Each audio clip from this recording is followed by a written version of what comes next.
नौशर अफरोज़ मां रिपोर्ट करे वारे ज़ाहिद हुसैन खोखर। करप्शन नाकाबिले बर्दाश्त। SSP नौशर अफरोज़। मीर रोयल खान खोसो जो सख्त एक्शन। मुलविस ऑफिसरन के खातेवार सज़ाऊं।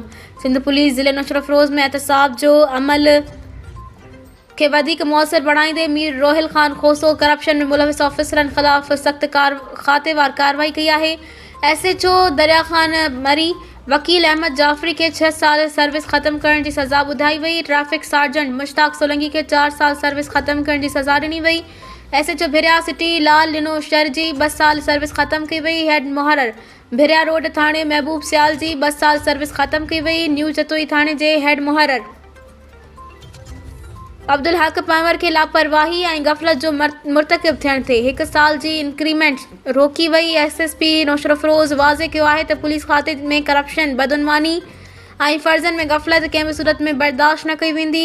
हिन चयो त एहतसाब जो अमल बग़ैर कंहिं इम्तियाज़ जे जारी रहंदो ऐं अवाम जो एतमाद बहाल करण अवलनि तरजीह आहे। SSP नौशर अफरोज़ वधीक चयो त ईमानदार ऐं फ़र्ज़शनास ऑफिसरनि जी हिम्मत अफ़ज़ाई कई वेंदी जॾहिं त बदउनवान अंसरनि ख़िलाफ़ ज़ीरो टॉलरेंस पॉलिसी ते सख़्ती सां अमल कयो वेंदो।